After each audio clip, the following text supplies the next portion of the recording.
17 armed police officers driving unmarked vans arrive at their target location before dawn. They assume strategic positions, and when the suspects arrive, the officers draw their weapons, force suspects to the ground, and secure the area. Sound like a raid on a gang of thugs? Not quite. This raid took place in a public high school in Goose Creek, South Carolina. It happened because the principal, concerned that drug use was on the rise, called the police for help. Together, they orchestrated a schoolhouse raid so shocking, most people didn't believe it happened until they saw the videotape. Tonight, we'll show you that tape, but first, listen to what some students encountered last November 5th when, thinking they were heading for class, they headed straight into an ambush. I heard the door slam, and all the police started yelling, saying, "Get down." A cop came in there, told us not to move. I thought it was like terrorist attack or something, or somebody had a gun in the school. Turns out a lot of people had guns in the school. They were Goose Creek police officers searching for drugs.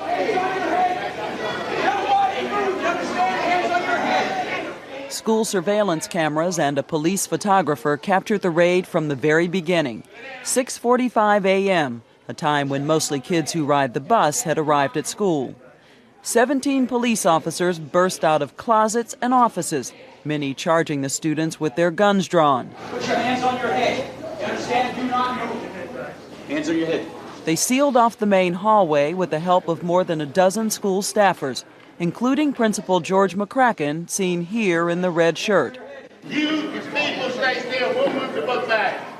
They treat us like we is big-time drug dealers. Like we were in a crack house or something. 107 students were caught up in the raid, among them Justin, Laquan, Danielle, Kayla, and Maurice. So how many of you had a gun pointed at or near you? I could see straight through the barrel of the gun. It was like from where you're sitting at. Yeah. It was just like straight up and telling us to get down.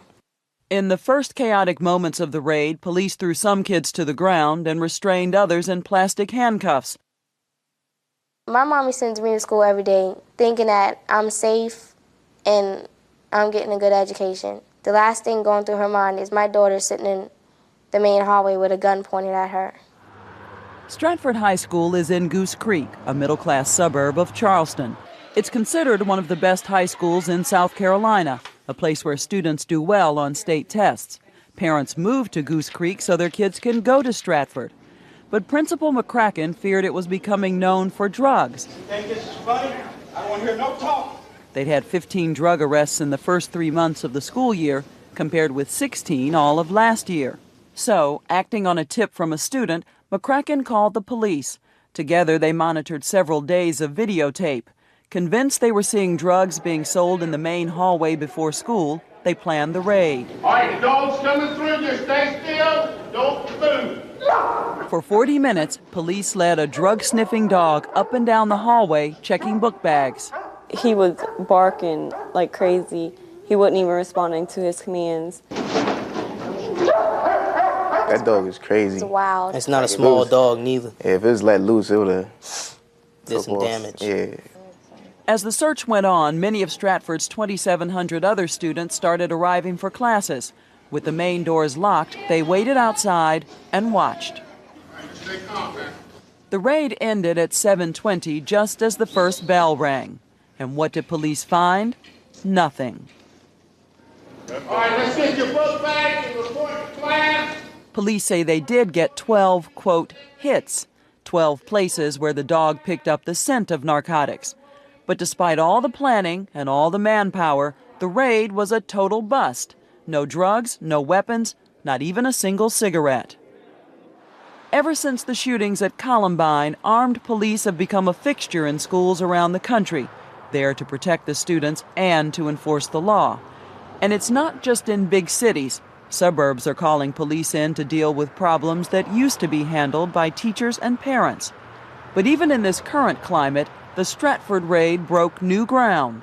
She didn't believe me when I told her. The story was so amazing and seemed so far-fetched that parents, like Maurice's mother and father, didn't believe it. I'm like, And I questioned him several times over and over. I said, son, maybe this was some type of drill, mock drill.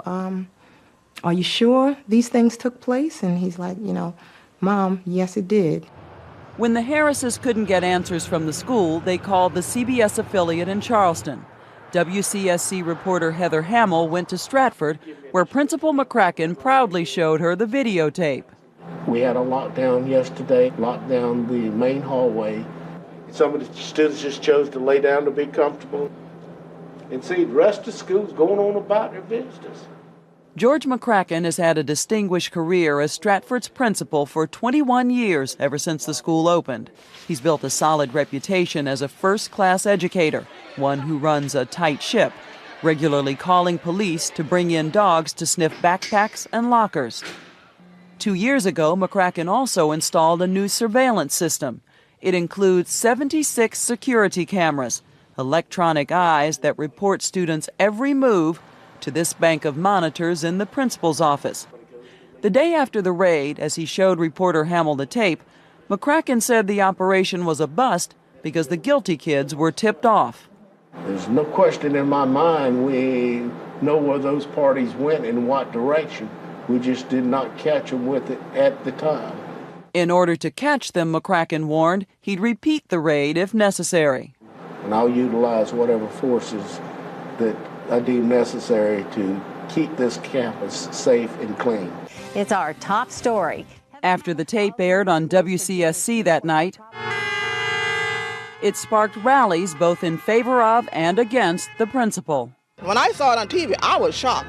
I was very shocked and disappointed on him. We're here because we support Mr. McCracken. I just support Mr. McCracken 100%. I thought he was a nice man. No, he's not. Not in my book, he's not. Responding to mounting criticism, Principal McCracken started to back down. He sent this letter to Stratford parents saying, "I was surprised and extremely concerned when I observed the guns drawn. However, once police are on campus, they are in charge." I believe if you view the video, the officers' guns were in the down-ready position. Lieutenant Dave Aarons, who headed the operation, defended the police by saying where there are drugs, there's a potential for weapons. Last year, 6 weapons, including a gun, were confiscated at Stratford. I don't think it was an overreaction. I believe it was one method, one tactical method by which we could safely approach the problem to ensure that everyone was safe. Is that safe? Attorney Ron Motley is better known for challenging corporate giants like Firestone and Big Tobacco. Now he represents 38 families in a lawsuit against the school district and the Goose Creek Police Department. The suit alleges assault and battery, excessive force, and unreasonable search and seizure. You got 14, 15 armed men charging down the stairs with their guns drawn, yelling and screaming at kids that didn't know why they were there. They didn't find anything except a Snickers bar. I mean, what kind of stormtrooper tactics was this? It's shameful. The police say the guns were pointed down. They weren't pointed at the students. Okay, well, if the children are down on the floor, cowering, and you point your gun at their head, yeah, you're pointing down. He's pointing down because the kids are down. What should they have done if the principal suspected there were drugs being sold there? What you do is the children that you suspect, you search their locker, you search their book bags, and if you find something, then you take either administrative action or you take police action. You don't storm willy-nilly 107 people with your guns drawn. You just don't do that. Neither the police nor the principal would talk with us, citing ongoing investigations into the raid. George McCracken resigned as principal last month and took a desk job with the school district. But he still has plenty of support. Many Stratford parents and students think he did the right thing, including Kathy Totolo and her children, Ryan and Crystal. However, Mr. McCracken, he has zero tolerance for drugs, and I think that's fantastic. Do I support them bringing in those guns? Yes, I do. How would you feel if Crystal and Ryan had been in the hallway that morning? I would not have any problem with it. But as a parent, you don't send your child to school to have a gun pointed at them. I understand that. I send my children to school to be educated, exactly right. But you're not living in a realistic world if you think that there's no drugs in the high school, any high school across the United States, okay? It scared some kids, but maybe it scared the right kids that needed to be scared. Maybe it scared the kids that are bringing the drugs in there. Maybe they aren't going to bring them in. Some people claim the raid was racially motivated because although African Americans make up only 30% of the student body, They made up the vast majority of kids caught in the sweep. Children of God, you gotta keep on marching. That brought Reverend Jesse Jackson to town for a rally. They thought it was a terrorist attack. It was. Was this racial profiling? I absolutely deny that. School Superintendent Chester Floyd says he wasn't consulted before the raid, but he's been managing the aftermath. I don't think that there was ever any intent to target any race in terms of this. This has to do with students who have a problem with drugs.